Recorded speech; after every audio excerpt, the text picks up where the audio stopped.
Hello, everyone. How is everyone doing? Hello. Hi. Great.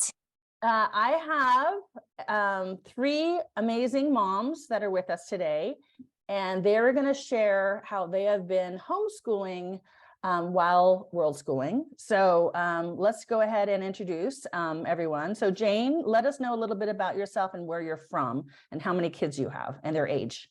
Okay, so I'm from the UK. I have one daughter, and we did boat school, Worldschooling boat school. So we lived on a boat for 5 years when my daughter was 10 till 15, and then we carried on schooling when we returned back to the UK until she finished all her high school exams.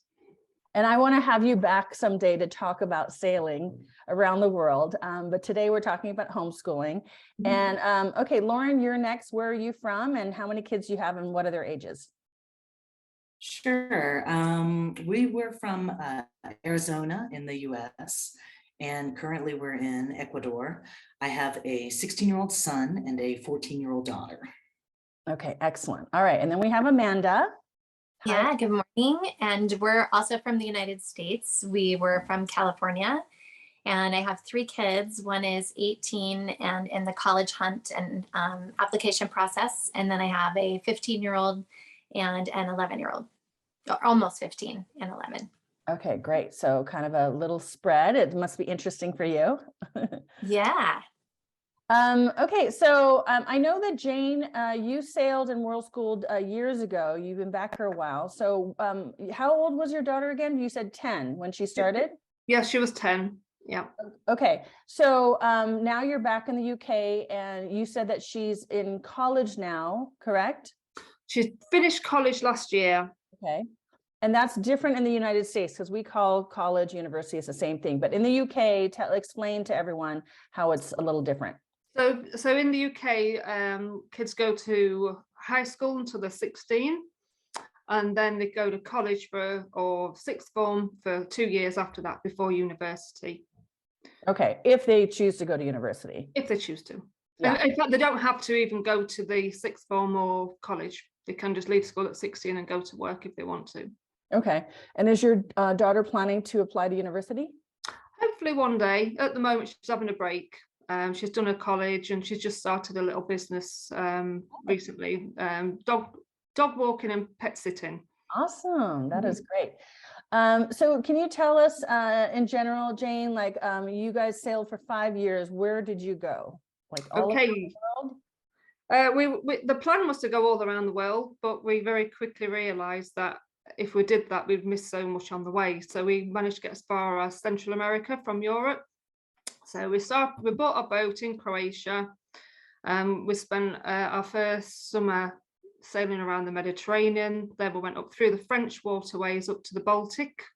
The Baltic Sea we did the following year.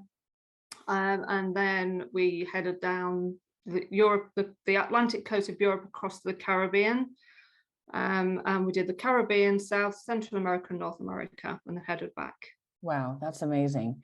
That is amazing. So now the Facebook group that's popular for the families like yours is called Kids for Sale. That's correct. Yeah. I love it. It's kids and the number 4 and then SAIL. It's so cute. Yeah. Oh, I think we lost Amanda. Hopefully she'll come back.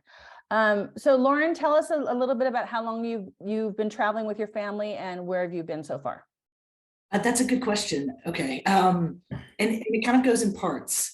We started homeschooling in 2014. And then in 2015, we took the summer off and did a whole lap around the US, kind of camping and staying in different places to see, how did that work for us? And then in 2016, we started taking trips to Mexico, still having a home base. And then actually in 2017, we started road schooling. We bought an RV and went around the US. And that was amazing. And then in 2021, we started world schooling full time. Mm-hmm. And we haven't, we've just been kind of nomadic since then. Okay, good. That's awesome. So what countries have you visited? Well, since we kind of took off at the height of the pandemic, it was sort of limited in scope. But we've spent quite a bit of time in Mexico, in Ecuador, Peru. We've also been to Europe and kind of been all around in there, Spain, France. We spent some time in Albania, Turkey. So it's been kind of a mix. Yeah, a really nice mix. Okay, so we lost Amanda. I hope she will be back, but let's just continue. Did either of you do much preparation before going on this big worldwide adventure? Jane, you want to answer that first? Do you mean in terms of preparing for the adventure or the schooling aspect of it? Well, maybe both, I guess. I mean, I think you had to buy a sailboat, right? Yeah. So we had to sell we downsized our house. So rented out a smaller accommodation, bought a boat with the proceeds and had some savings. And so, yep, we had to search for a boat that was suitable for ocean passages and this kind of thing. And then with the schooling side of it, I had all these plans to do it all online. Very quickly realized when you're traveling around on a boat, you don't have a lot of internet. Yes. So yeah, that was another challenge. I think nowadays people are using that, whatever, the satellite, I forget what it's called, but it's kind of expensive, but at least it makes you, lets you learn and work online if you need to. Yeah, well, we ended up just buying workbooks, working through paper workbooks. They were more like revision guides, but they went through the whole curriculum, what we chose to study. And we just worked through those, and whenever we had internet, we just use that as an extra, as an add-on. Really, we'd maybe write questions, say, "Oh, next time we're online, we'll check that out." Okay, before we get into that, because I definitely want to go deep into that. Amanda, I think we lost you for a bit. You're back, so let us know where are the places you've been traveling to. Yes, speaking of internet, mine just went out. You have to be flexible. Yes. The different places we've been, we dabbled in Central America for a little bit, and then we did the entire semester, last semester, all over Europe. And then we finished off at the tip of Africa and Morocco before we headed back to the US to tour colleges. So that's kind of where we've been. We haven't had too much of an issue with internet in those areas, but where we're looking to go in the spring, that is an issue and a consideration, because I have my 2 teenagers are taking some online classes. So that will be a point of consideration. Exactly. Okay, so let's get into the curriculum. So I wanted to have a panel of parents who did have either purchased curriculum or you created one yourselves. You didn't unschool. So all of you had some type of parent-led homeschooling or some type of curriculum for your kids. So Jane, let us know about what you chose, and at least at the beginning, maybe it changed over the years, but you said you purchased some workbooks, correct? Yeah, so the first thing we had to do was work out where we knew one day we'd like her to take exams. So we had to look into the future and say, if we were carrying on homeschooling, where would she sit these exams? So we chose an independent private school where she could sit them, and we checked what exams they had there. Okay. And they used the Cambridge International exams, and they actually did international GCSEs, IGCSEs, and the benefit of the I part of the GCSE. I mean, the GCSE is what all the children study in the UK. The I part of that means that there's no coursework involved with the learning. Obviously, in schools, the coursework's marked by the teacher. We couldn't do that. Right. So we ended up going down the Cambridge IGCSE route. And the other benefit of Cambridge is they've got schools all around the world. So if we ended up somewhere in another country, then we knew that we wouldn't be too far away from a Cambridge school where we could hopefully have sat the exams. Yeah, and I know a lot of families around the world participate in the IGCSEs. I mean, this is basically the equivalent, or the GSEs are the equivalent to the American SAT. So whether they're in Singapore or South Africa or Portugal, many of them are studying for that exam. We're renowned around the world. Okay, great. And so the workbooks, you've enrolled her in a school, you followed a certain curriculum, and you said it was physical books, yes? Actually, we didn't enroll her in a school, but Oh. we did look at doing that. So you had it was tutors, you could use tutors and this kind of thing. But we looked at the cost of that, and we decided to just buy the books and go it alone. And we knew that there was a school at the end of it where we could sit the exams as an external candidate. Okay, great, great. All right, so Lauren, what did you all do? We've done a couple different things over the years. When the children were small, we started with unit studies. I don't know if anyone's familiar with that, but you basically Explain it if you could. Sure, you pick a theme, and it works really well for younger kids. And then all of your areas that you want to study kind of revolve around the theme. For example, I think my daughter picked horses, like most little girls. And so then, for science, you would study maybe, kind of biology of horses or what they eat, their ecosystem. And then for reading, you'd read books about horses and maybe write a story about horses. So everything kind of plays into that. My son picked, I guess in a bit of foreshadowing, he picked that he wanted to do a pretend trip around the world. So he's these different countries, or for math, he did a little budget for where he could go, and like we looked up how much tickets cost, that sort of thing. So everything kind of revolves around that. So it works really well for focus. But now that the kids are older and in high school, we are trying to get those high school credits, so that if they want to go on to college, they can, and they have a transcript. But it was really important for us to make the classes very flexible in what they wanted to do. So we do kind of a semester system where we'll do like 3 classes that they can really dive into. And then we do 3 semesters a year, and then we go year round. But for example, if they take biology, what we'll do is kind of not really go according to a workbook or anything, but pick, okay, maybe we'd like to read a couple of books about like maybe The Hot Zone by Richard Preston about the Ebola outbreak. Maybe let's watch some documentaries and kind of really consult with the kids, and we put together sort of a class like you would maybe if you were a college professor and building a class. Okay, and so and these are not online classes. You're just we develop them with the kids. There are some things that they want to implement, more like their kind of extracurricular activities that they take online classes in different places for. okay. And then what about math? What about math? That's a really good one. That's what everybody asks. For us, my daughter likes Khan Academy. She likes the very structured format of that. You study, you take a test. My son, we do a subscription to this website called brilliant.org. And their goal is to teach math in a completely different way. And he really responds well to that and enjoys it.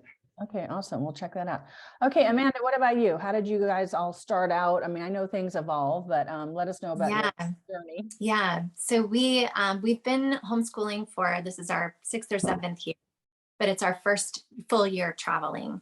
And so we've had the opportunity to dabble into different curriculums and what worked and what didn't. And, unit studies are huge and so fun for the younger kids. And when we travel to certain places, like when we went to the Caribbean, we did a unit studies on marine biology. And that worked well for both my 14-year-old and my 11-year-old, because we could take what we were doing during the day and apply it to what we were studying.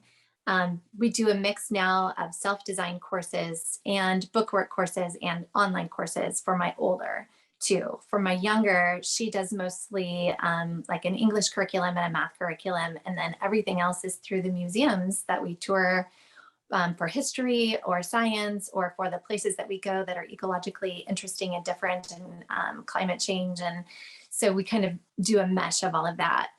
For the older kids, because they are university bound in the United States, like my oldest is taking chemistry.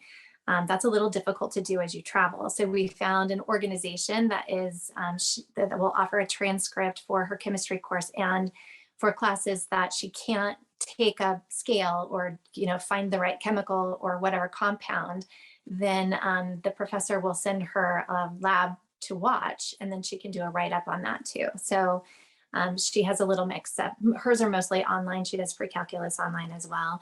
My son chose to take a leadership class that's online, and he can do interaction with, it's through Williamsburg Academy.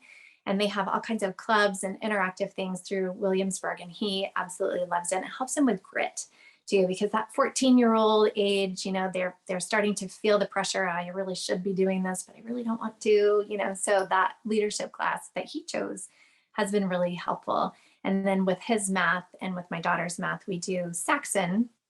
And so it's book work, but they also have online classes, or they have out-school classes that go with it, or there's like the math lady that does Saxon lesson by lesson. So there are resources if a parent doesn't feel like they can teach algebra 1, 2, geometry, but the student can also kind of take the book work and the handwork and the, you know, sometimes it helps to write things down. So they have kind of a combination of the two, which is nice, and they're flexible.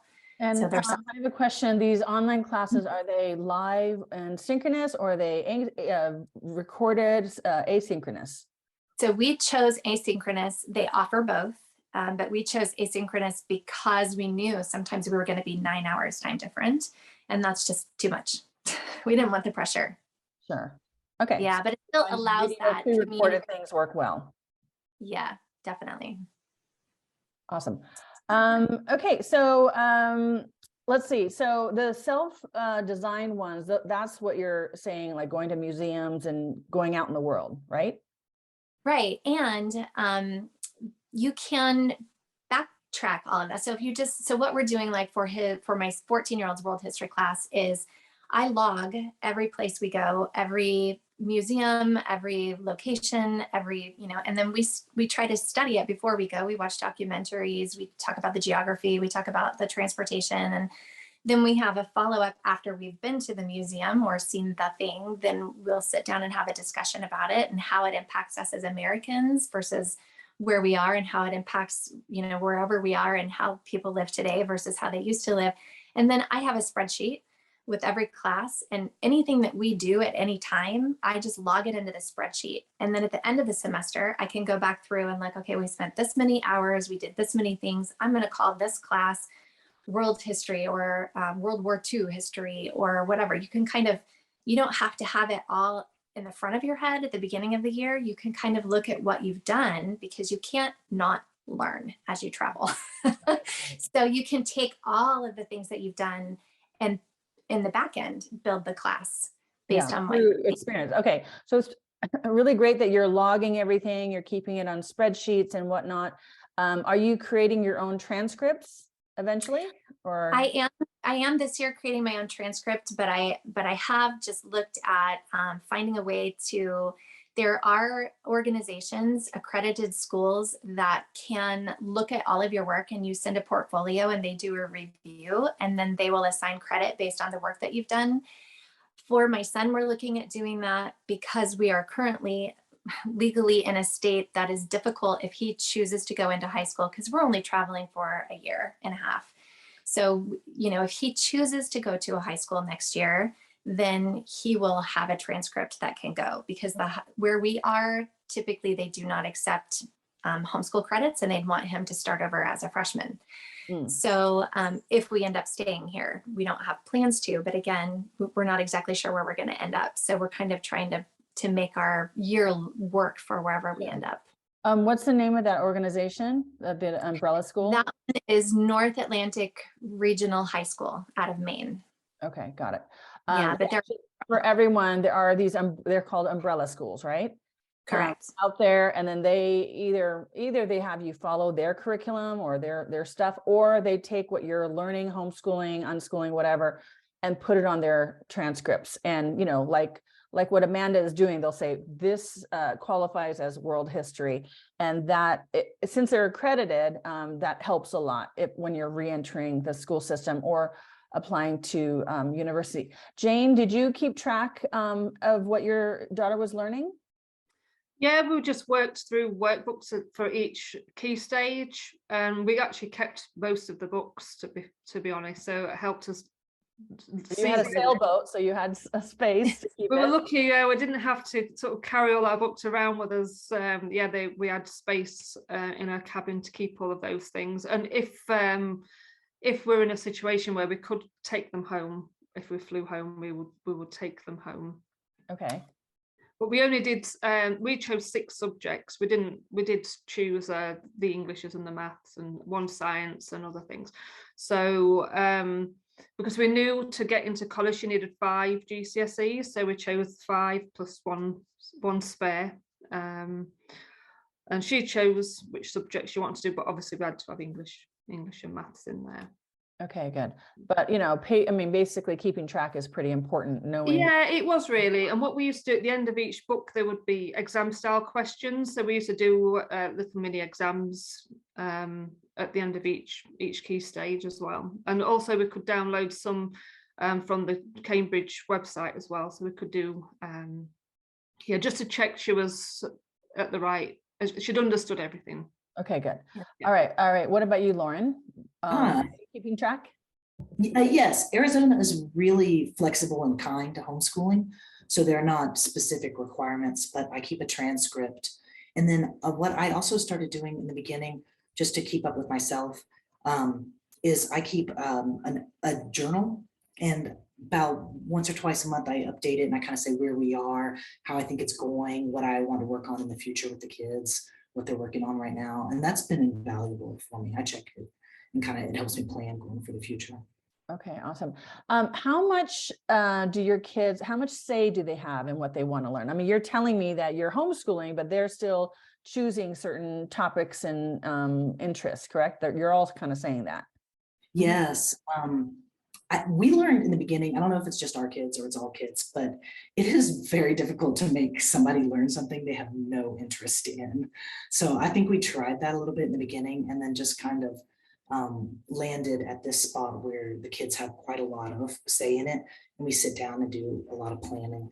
And I want them to feel free to say, this isn't working for me. I don't like this. Let's do something else instead. And your kids, they all, I mean, I know, Jane, you said your daughter's still not sure if she wants to go to university, but the rest, and she's working, she started a business, and the rest of you, your kids have all decided to go to university, yes?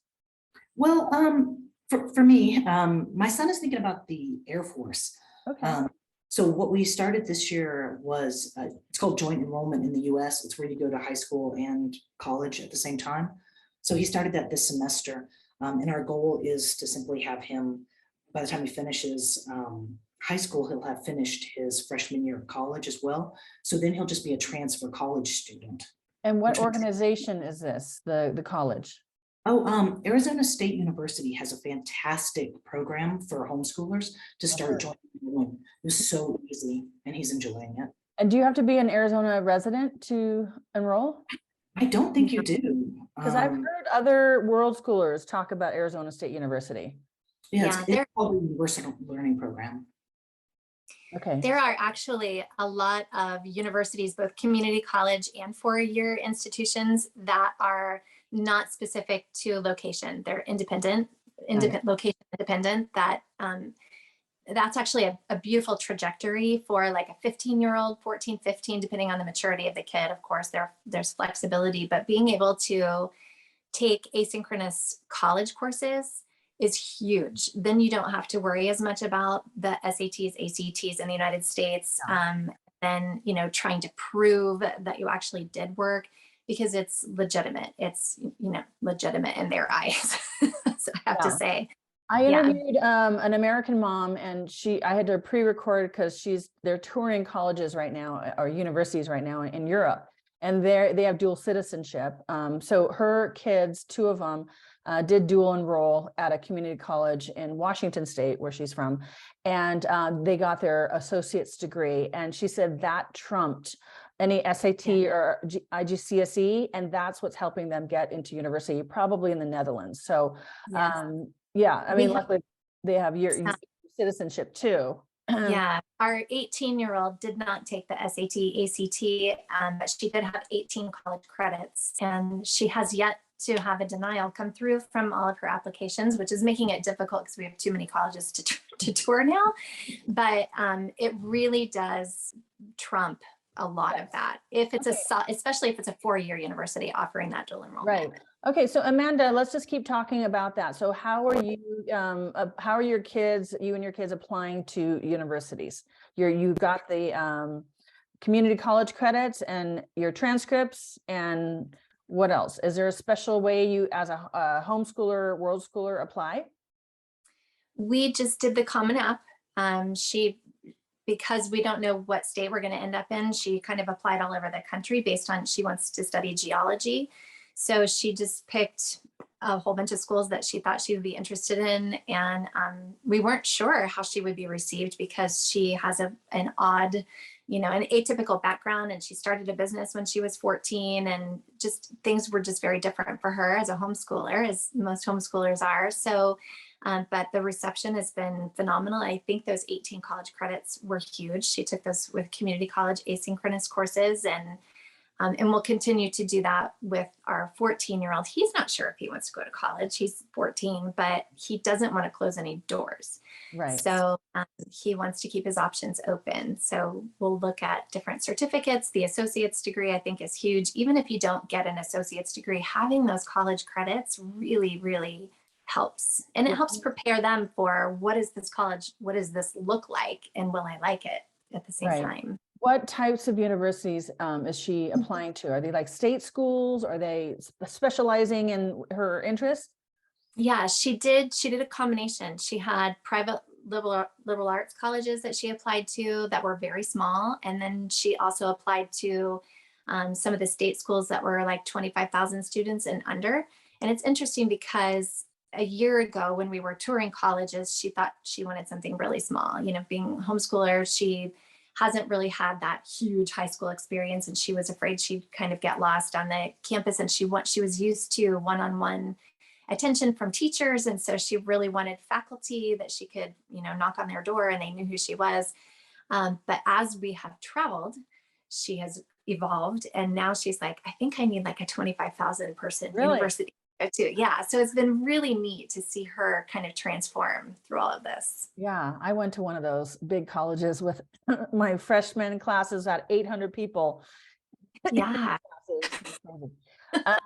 Okay. So, and maybe let's jump in to talk about these businesses that your kids have been starting. So Jane, how did your daughter get into pet sitting and dog walking? I think it all stemmed from, we spent a hurricane season in Grenada. Ooh. And while we were there, I got involved in a charity on the island, taking dogs from around the island to, on Grenada, there's a medical university for veterinary and medical. And this charity was in collaboration with the veterinary part of the university. And what we would do, we would go around the island and we would collect people's pet dogs and take them to the university for neutering. So we got heavily involved in this charity. My daughter just, and but also while we were there, we also ended up adopting a dog, but that's another story.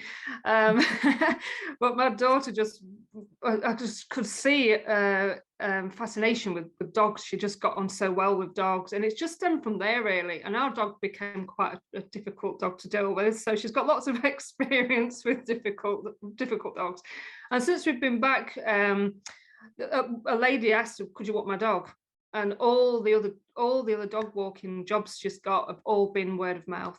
She's got a really good reputation now. She doesn't have to do any marketing, and not so far, not needed to so far, but people are always asking, oh, is that your daughter who does the dog walk? Oh yeah. So she gets quite a lot of work from that. And I'm hoping, and I think what she's hoping is eventually, there's a local lady who does dog behavioural therapy, and she's asked my daughter, would she like to go along and do that? So there is a local college where she could maybe study that, or sorry, local university where she could study that. So maybe in the future that's where she'll go, but at the moment she's getting plenty of experience with lots of different dogs.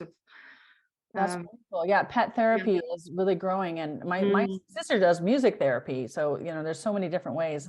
Yeah, and I think through lockdown, a lot of people bought pets, and now they've gone back to work. So she's been quite helpful to a lot of people, being able to go and sit with their dogs for them. Yeah, that's wonderful. Lauren, your kids are a little too young to start a business, right? But are they entrepreneurial at all? More that they just really enjoy getting into different projects. I think they had ideas of, I'm going to start a business, I'll start a YouTube channel. And then I think they quickly ran into what happens when you try to monetize your hobby. Sometimes then all of a sudden you have this obligation. So mainly they're just kind of working on videos, different things that they like to do. So Awesome. Amanda, what kind of businesses have your kids started? Yeah.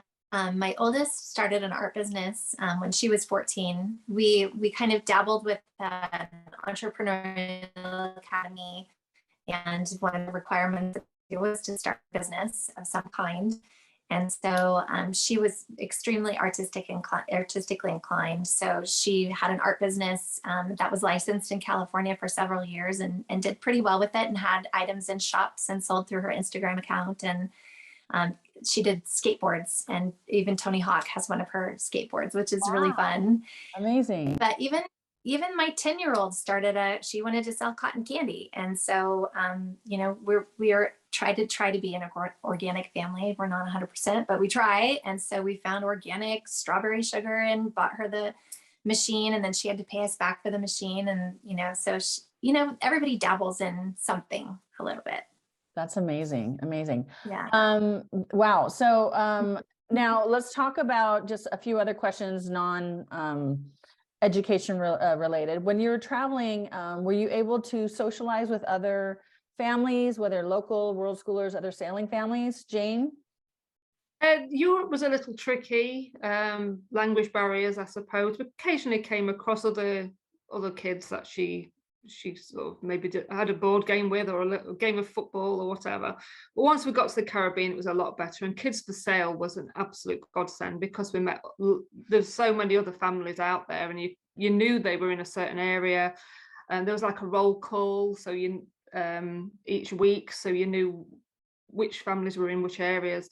And we spent the whole time in the Caribbean either sailing with other families, or, like, for example, when we were in Grenada, there was 7 months, most of the families got to know each other really well, and we had a weekly a meet each week for the boat kids, and we'd have different subjects each week. Like one week I did a nature safari where we took all the kids down the nature reserve, and they had to find certain things. And my daughter, oh, bless her, she actually wrote a play, and they all the kids got together. I think there was about 12 different nationalities, and all these kids did a play at the Mad Hatter's Tea Party.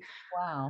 Which we had a stage all set up at a marina, which was fabulous. So yeah, there was loads of socializing there. And then when we got kind of to Central America, it got a little bit less. But she was happy socializing with adults as well. So yeah, she was like so much fun.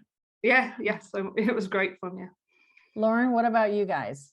I'm the bummer here. We are incredibly introverted. That's okay. We don't socialize that much. The kids really enjoy doing out school classes where they can do that online and socialize, where they're part of a Discord server for Worldschooling teams, where they have some friends from back home that they kind of hang out with online and play video games with. So that's mainly what their preference is. Okay, good. Amanda, what about you guys? Yeah, I would say that has been our biggest challenge this year. I think having a kid around the age of 14 and even the 11-year-old, that's really important to find. And we've popped into Worldschool Pop-Up Hub. They're all over, you know, anybody can start one, but it's done, Rachel Carlson has done a beautiful job of setting up. I'm going to one in Florence, Italy in a month. So yeah. So we went to London. There were like 70 children and 35 families. And that was a phenomenal way to see such a magnificent city.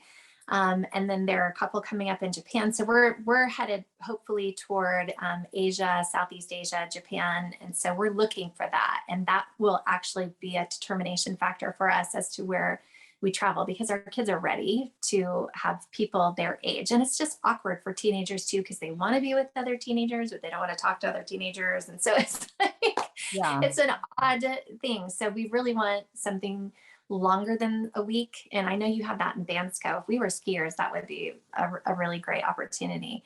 But things are popping up more and more as more and more people do this and share resources. And Facebook has been such a great platform for people to connect through this and start little hubs in schools. And so I'd say there's more for the younger kids. It's easier for the younger kids. The whole education part is also easier for younger kids, but things are coming for teenagers. Yeah, Because I hosted a teen hub in Fethiye, Turkey last spring for a month. So that was really fun. Let me just read some of the questions that we're getting in the chat. Jeff is asking, can any of you give an idea of how much time you and your kids spend each day with lessons? Good question. Jane, you want to answer that first? So we did 3 hours every morning. Well, most mornings we did 3 hours. Obviously, or just Monday through Friday? Monday to Friday, 3 hours Monday to Friday in the morning. And then afternoons we would be just either socializing or just going to museums and just doing whatever learning she wanted to do. She was learning Japanese for a while. So yeah.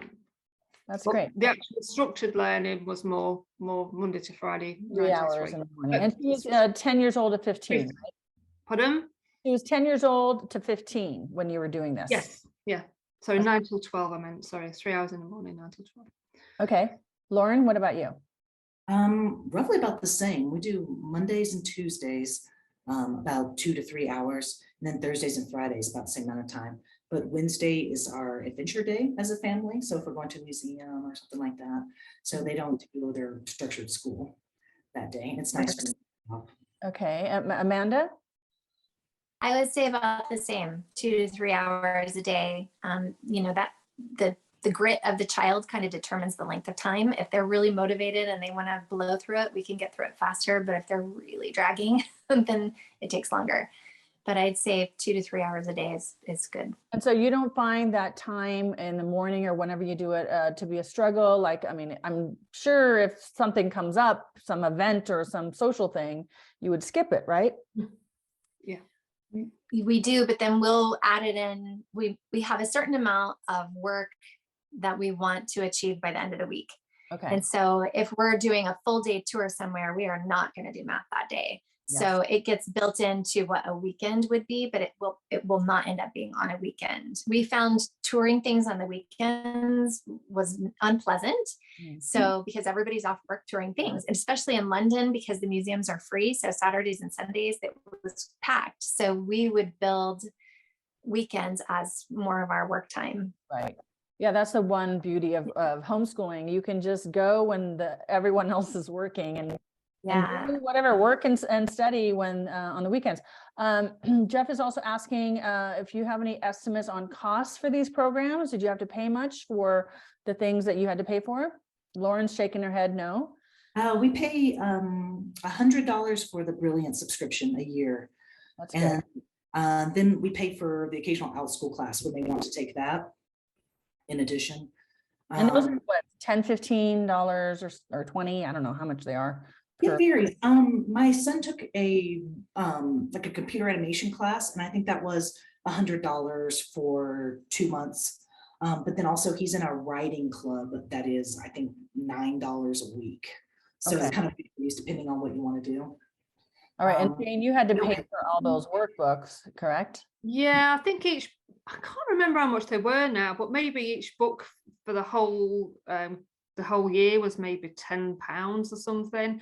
The expense came when it came to the exams, because we were doing them as an external candidate. We paid about £150 per exam at the end.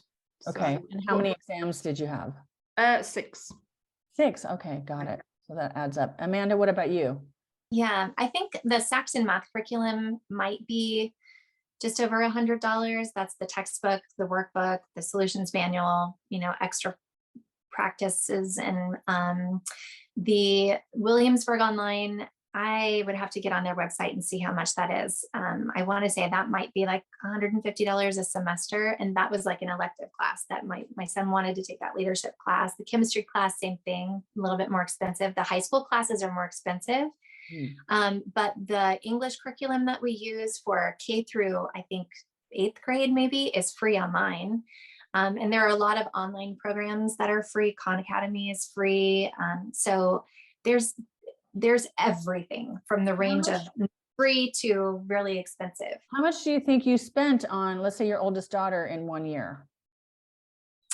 This year, she only did calculus and chemistry. She graduated in 3 years, so this is like a gap year for her, but she's doing pre-calculus and chemistry because some schools had a concern with her not having the 4 years of math or the 4 years of science. And I would say probably maybe $400 for both of those classes together. Okay, that's not too bad considering I mean, in the US, the average student costs about $15,000. The US government spends $15,000 on them, but it's mostly the building and obviously the teachers. True. Yeah. Katie's asking, were you working while you're traveling? Jane? Lauren? Yeah, I can do that one. Okay. We first started out Worldschooling. We didn't work the first year. Before that, when we road schooled, I worked full time as a paralegal, and then I've started back last year working. Okay, So I work 15 hours a week, and my husband teaches English online, and he works 15 hours a week also. That's so nice. I keep telling people, like, when you travel to developing countries, you don't have to make a ton of money. You don't have to work 40 plus hours a week and make 6 figures. You can just, work part-time. Amanda, did you or your husband work while you were traveling? Actually, my husband his career is not nomadable, and mine is, but since we were looking at world schooling for a short time, 18 months, we decided to not work during this time. So we have not been. If we were to continue to world school, there are so many resources for what you can do. I know, Liz, you've put a lot on your website as well, on the Facebook group. There are opportunities to do that. And there are nomadable careers, and there are even schools that are like 3 months long that you can enroll your kids in that also have a nomad component for the parents. So pretty much anything you can imagine that you would want is out here or on the cusp of being created. Okay, awesome. Let's see, Kara talks about Arizona. Do they have to take the standardized test as homeschoolers? No, and there also used to be a graduation exam requirement, but I think that's recently ended. Okay. Yeah, Kara's thinking about moving to Arizona later, or Idaho or Texas. It's on her I list. think Arizona has been fantastic for homeschooling. It's so flexible, and there's so much trust put on you as the parent. Yeah. I think the state also gives you money to pay for some homeschooling stuff. I think that's what I heard.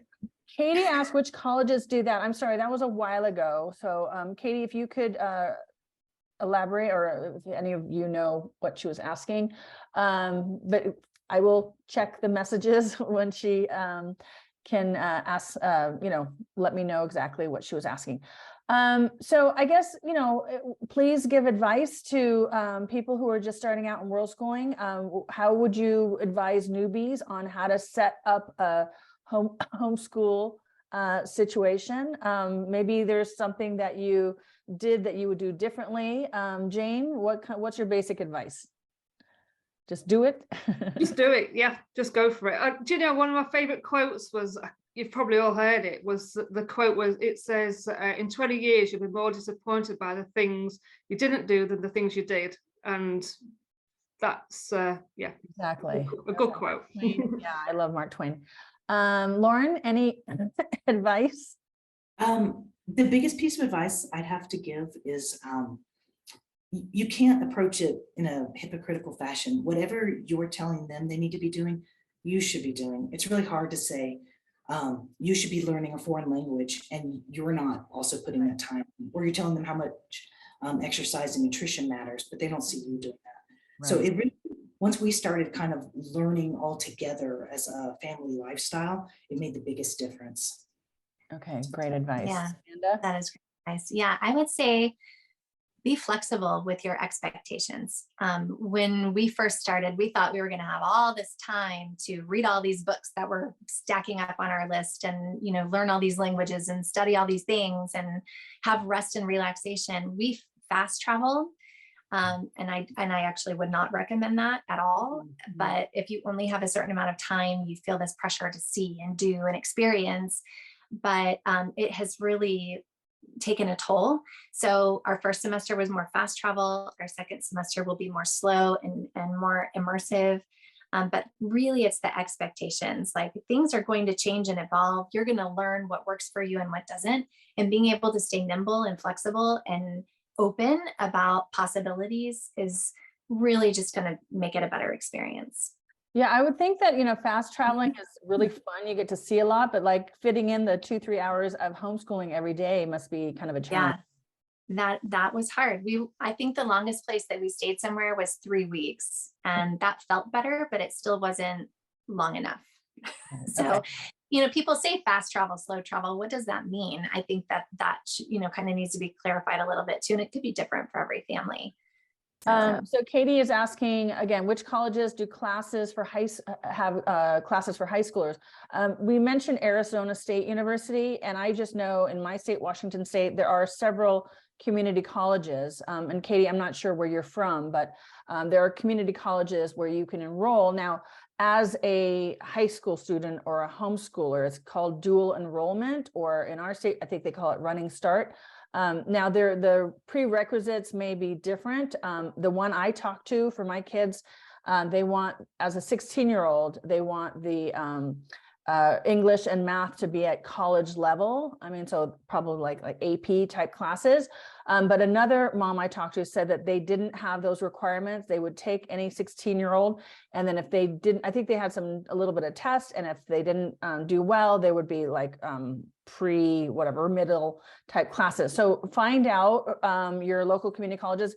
Now, some of these community colleges have online classes. That's what you want. You don't want them to have to go in person. But yeah, in the and again, I don't know about the UK and Australia and other countries, but in the US, we have a very large junior college or community college system, which is normally for kids, people 18 years old and up. In fact, from what I understand, if you're 18 years old, the community college has to take you, even, I mean, maybe if you have some big developmental disabilities, but they kind of have to take you, even if you have dropped out of high school, from what I understand. In the US, you can also take a GED. But, we have immigrants who move to the States, and they're able to go to community college, once they're a resident. So look into that. It's a great way to save money on four-year universities, because if you go for 2 years, whether you're 18 or 16 to 18, and then transfer to a four-year university, I mean, what matters is that, that degree that you have from that four-year university, that's what matters, not really the 2-year, but that saves you a lot of money. Yeah, Katie's from Colorado. So so Katie, just check out the community colleges in your state. And again, Arizona State, you don't have to be a resident of Arizona. It's popular for world schoolers from all over. Okay, great. Let's see. So let's talk about like the main benefits of your traveling and world schooling. What have they been? Jane? Oh gosh, I'm not sure. Am I putting you on the spot? Or Lauren or Amanda, if you have an answer, go ahead and answer. Yeah, I would say the benefits, you just can't even put it into words, to be able to go to places like Rome and see the Colosseum, or Greece and see, the ancient sites that are only in textbooks normally for an American, and being able to be there and hear from locals what it has meant to them and what their take on it is, and to experience that, and to be in Berlin and see the gold tags on the ground where people were taken from their homes and have their name and their birthplace, and being able to be in person and experience this with the locals has just had a huge impact on all of us. We're learning together, we're bonding as a family.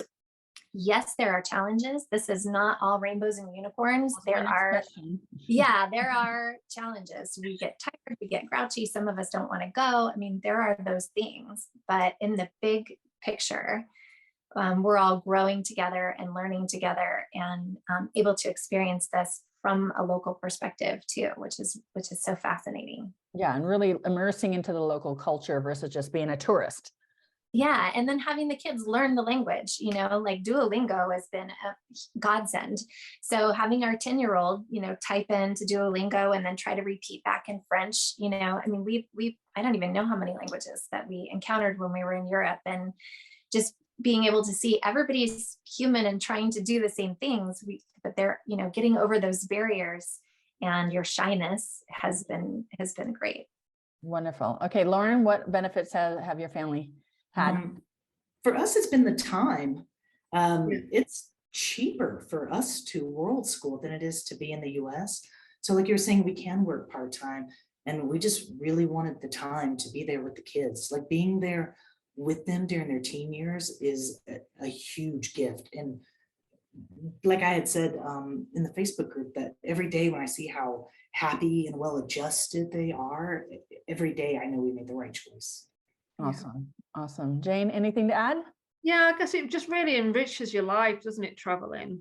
You know, and the people you meet, the cultures, people from all walks of life. You know, we've got friends all over the world now, which is great. So if ever you want to go anywhere, you've got somebody there you can meet up with or stay with. That's a real benefit. Okay, what about challenges? What have been the hard times when you were traveling? I mean, Amanda mentioned a few. Lauren, go ahead. For us, this was a strange one, but I had to learn that it was okay that the kids didn't experience somewhere in the same way that I did. At the museum, why aren't you looking at all of these paintings? Or we're in the park, why aren't you, enjoying this and looking around? I had to just learn to relax, and if we were all going to be in the same place, we didn't all have to be enjoying it in the same way. And that's been Right. Well, I mean, when I was a kid, I was not really interested in history and art and museums and stuff, but as an adult, I don't know why I did. So I'm hoping at least it'll seep in a little bit.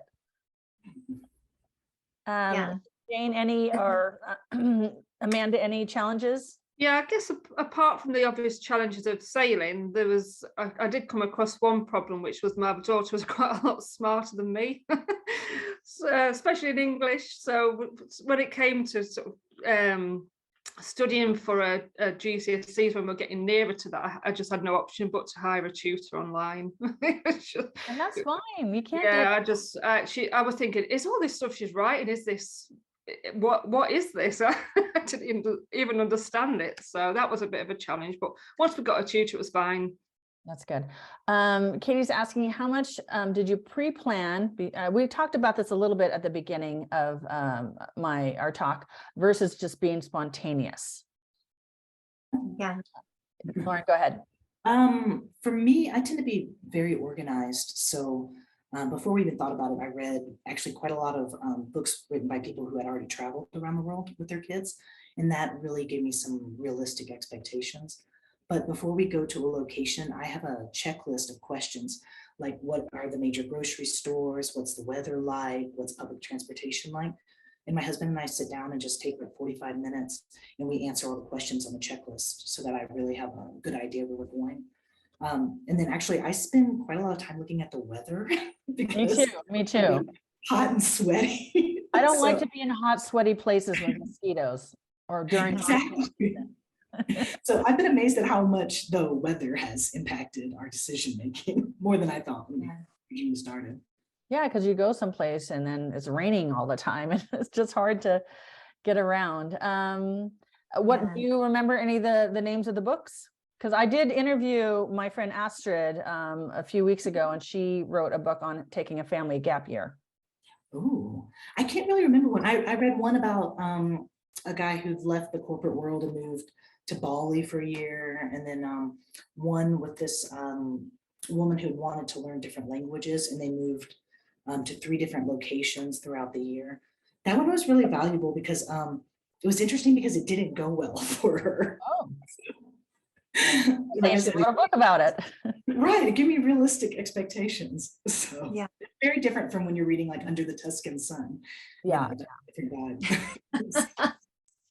That's amazing. Okay, well, thank you so much, Worldschool Mamas and Homeschool Moms in Jane's case. Do you guys have Instagram or any social media accounts, and would people be able to follow you?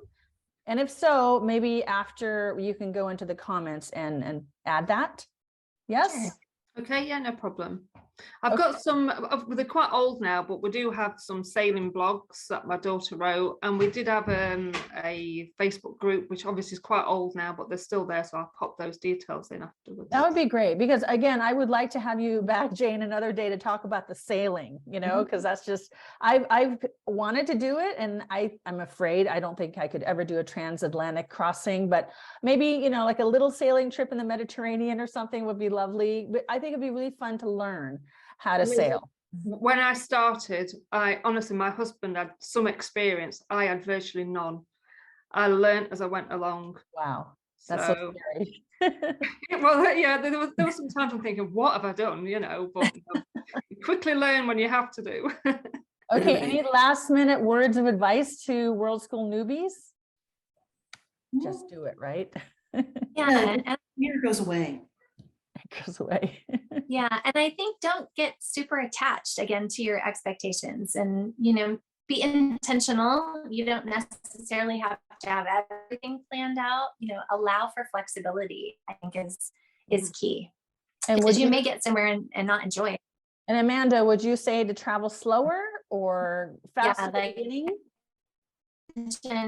for us, we have a family meeting every week, and so this is something that can get brought up if someone feels like this is too overwhelming or too much time here, or I want to do this. So I think definitely having open communication with your kids and understanding that their experience is their true experience, whether or not it matches yours.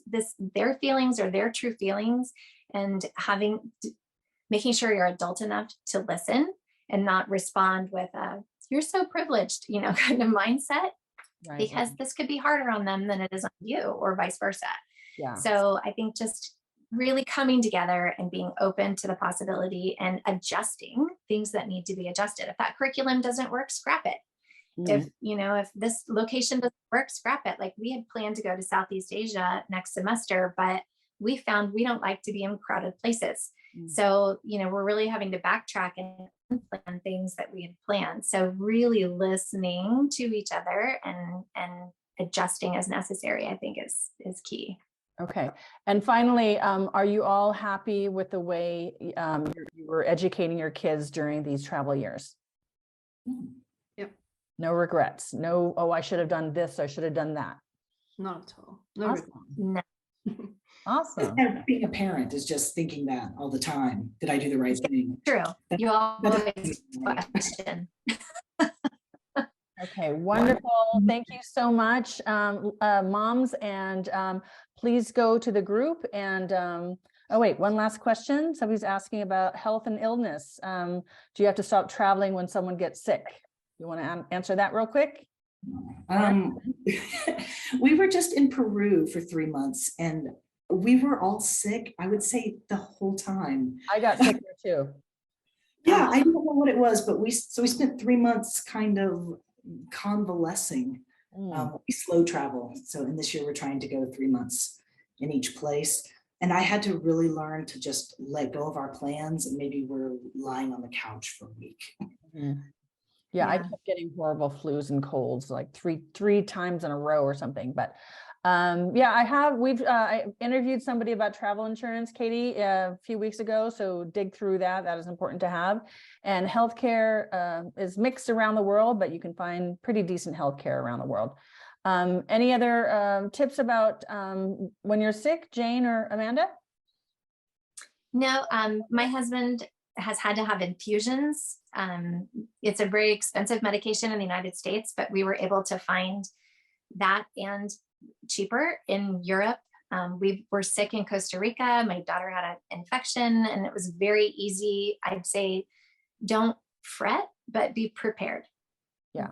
We have gotten our teeth cleaned in a bunch of different countries. It's way cheaper and very nice modern dental offices. So we've done and I had other friend who went to Turkey and had a bunch of work done.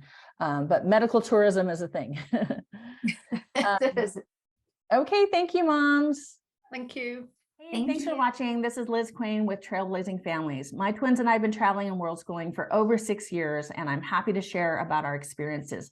Make sure to check out the other videos on this channel. I do have a playlist of all the other interviews of other world schooling families and service providers. We're all happy to share our information and wisdom about how to best live this world schooling, digital nomad, and family travel lifestyle. If you're new to world schooling and need a bit of help, I do have a super comprehensive 12-week program on how to travel extensively as a family and how to world school, how to educate your kids. There's many different ways to do it.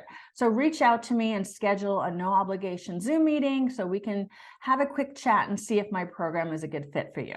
Thanks and happy trails.